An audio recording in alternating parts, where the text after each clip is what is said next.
Ya, assalamualaikum warahmatullahi wabarakatuh. Selamat siang semuanya. Untuk pertemuan hari ini, kita akan membahas materi mengenai liberalisme dan sosialisme dalam etika bisnis. Yang nanti akan kita bahas ada beberapa ya, yaitu yang pertama tinjauan historis, kemudian pertentangan dan perdamaian liberalisme dan sosialisme, kapitalisme dan demokratisasi, etika pasar bebas, dan masalah etika dalam perbankan.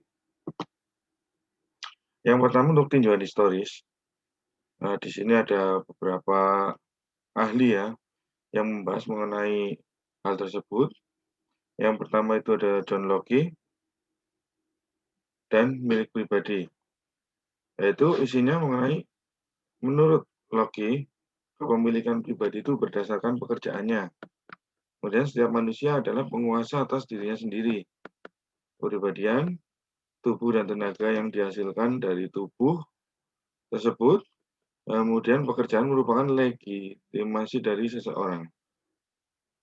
Berikutnya, manusia menginvestasikan tenaganya pada orang yang memberi pekerjaan. Namun, pemberi pekerjaan tidak boleh menghabiskan investasi tersebut.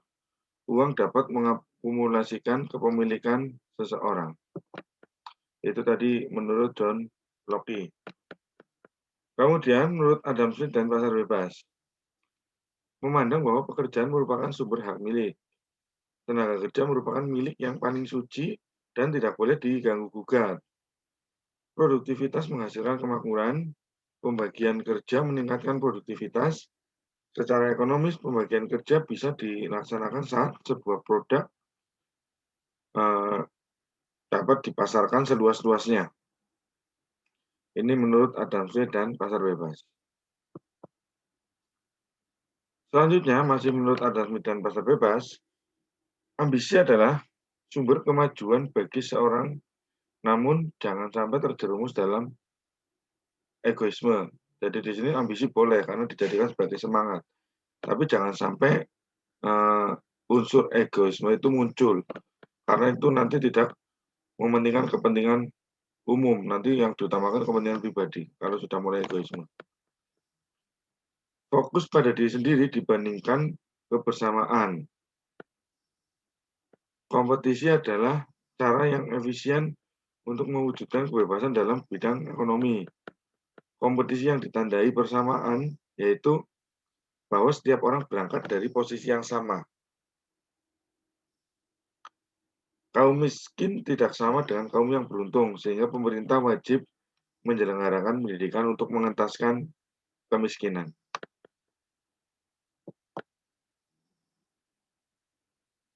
Menurut ahli yang ketiga yaitu Marxisme dan kritiknya atas milik pribadi. Isinya merupakan kritik atas liberalisme atau kebebasan dalam bidang ekonomi khususnya.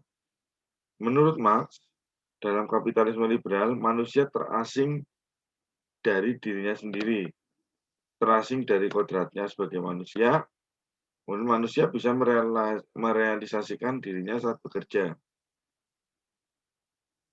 Manusia menjadi manusia sesungguhnya saat dia bekerja. Kemudian manusia dimanusiakan dengan jalan mengolah alam dengan bekerja dan membuat alam bersahabat dengan manusia karena pekerjaannya. Jadi manusia itu bisa merealisasikan dirinya saat bekerja. Apa di sini? Itu ada dua tadi. Kemudian manusia menjadi terpisah dari dirinya karena hasil pekerjaan mereka dijual sebagai komoditas kepada pemilik modal, sehingga mereka tidak bisa menikmati hasil pekerjaannya sendiri. Ini kalau tidak dia sendiri ya, harus apalagi dia memang tidak punya modal. Jadi harus ada yang memodali di sini. Tapi di situ kalau misal ada pemilik modal yang ikut serta dalam bisnisnya, itu nanti memang mereka jadi tidak bisa menikmati hasil pekerjaannya sendiri karena harus terbagi. Bahkan bukan terbagi lagi ya, karena memang pemilik modal itu pendapatannya paling tinggi. Hasil pekerjaan tersebut diganti dengan upah oleh para pemilik modal. Jadi hasil misal penjualan, hasilnya udah laku berat, laku besar, kemudian yang menjalankan usahanya atau yang menjual itu hanya diberi upah. Jarang yang sistemnya bagi hasil ya, bagi hasil hasil penjualan segini nanti dapat berapa. Di sini biasanya diganti dengan upah, jadi relatif lebih kecil. Manusia sebagai pekerja kalah dengan pemilik modal yang mempunyai SDA dan sarana-sarana produksi dan menjadikan SDM sebagai pekerja mereka. Jadi pemilik modal itu pada umumnya itu yang mempunyai SDA, yang pertama itu sumber daya alamnya, itu punya, kemudian sarana-sarana produksinya. Tapi sebenarnya pemilik modal itu biasanya itu sumber daya manusianya itu kurang. Makanya dia menjadikan orang lain dijadikan sebagai SDM untuk bekerja pada mereka. Otomatis yang lebih ahli. Kemudian mengolah eksploitasi atas sumber daya alam dan sarana-sarana produksi yang dilakukan oleh para pemilik modal. Itulah yang menjadi dasar penolakan atas kepemilikan pribadi. Ini menurut Marx.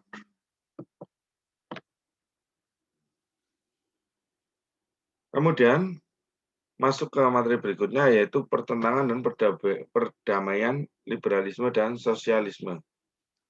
Liberalisme, inti pemikiran adalah kebebasan individu. Intinya itu di sini membahas tentang kebebasan individu. Bidang politik peranan negara seminimal mungkin dan menuntut kebebasan seluas-luasnya bagi para warga negara. Tugas pokok negara hanya sebagai perlindungan dan pengamanan warga negara. Tidak boleh ikut campur, kecuali jika ada masalah yang harus diselesaikan. Menolak intervensi negara dalam bidang ekonomi, sehingga ekonomi harus sesuai prinsip permintaan dan penawaran. Memberikan kebebasan seluas-luasnya untuk kompetisi dan persaingan. Kemudian keseimbangan sosial ekonomi berdasarkan daya saing pasar. Menolak monopoli karena monopoli merupakan buah dari intervensi. Sistem negara yang seperti ini itu tidak dapat tercapai sebab pemerintah nanti diharapkan ikut campur tangan demi menjaga kestabilan negara.